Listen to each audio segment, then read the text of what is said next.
So we're going to talk a little bit about crop planning. Here we are in February, and it is the time now.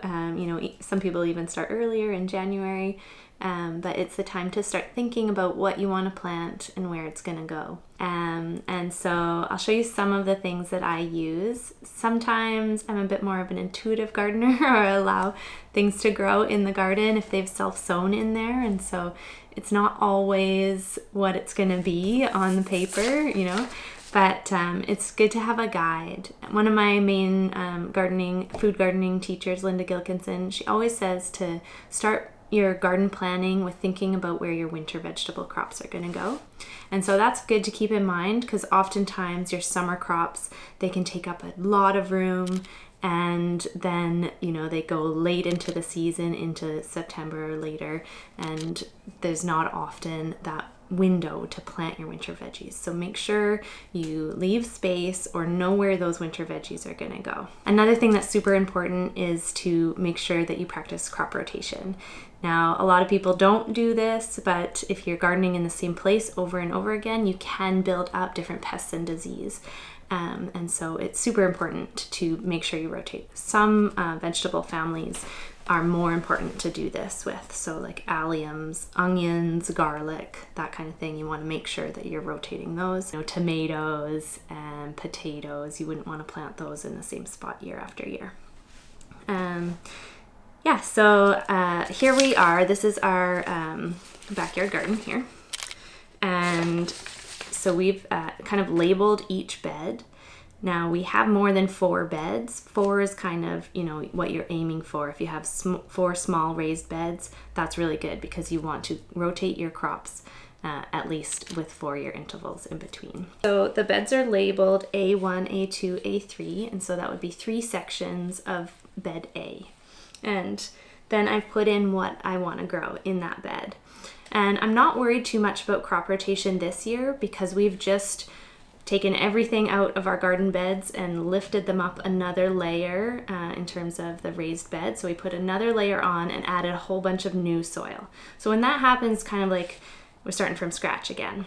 To get to this point even, what I've done here is I've gone through my seeds.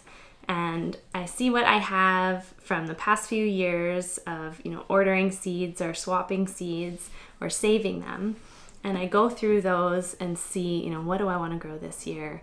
And then, of course, like everyone who's into gardening, I peruse the seed catalogs. So I didn't order too many.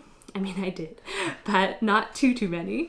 And I made sure to go through and see what I have.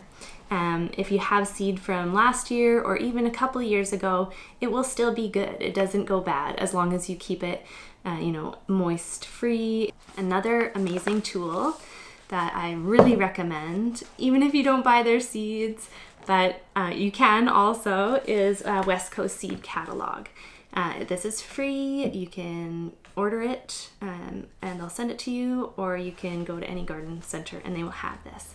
Now this catalog is one of the best, I would say, out of all of the seed catalogs, because it has these awesome charts in here. This one's the vegetable. It also has flowers and herbs as well. So a lot of seeds you can start inside your house in a sunny window, like we have this south window. And a south window is really good because right now the sun is lower in the sky, and so it really does, come in. That's where we're starting these, plants that need this longer growing season. So we have leeks and onions.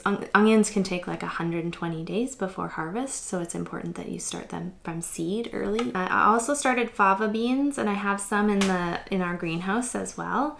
And then I also did a few perennial vegetables and edible flowers. So those don't mind to be out in the cold. They're in our potting shed. It's unheated. And it gets really cold. It's almost basically outside. It just has a roof over it, so it doesn't get wet. But some seeds like what's called cold stratification. So certain things like strawberries, artichokes, they can be sown in the wintertime in a space like I'm talking about, and be left out there. Nothing will happen, you know, maybe a couple little ones will pop up, but really it's what's going on underground. The seed is just getting ready to, you know, put out their roots, and then you'll see kind of the action on top a little bit later. And I always do starts because we have lots of slugs, lots of pill bugs, lots of pests. So I feel like I have more control over getting that little plant established before it goes out into the elements.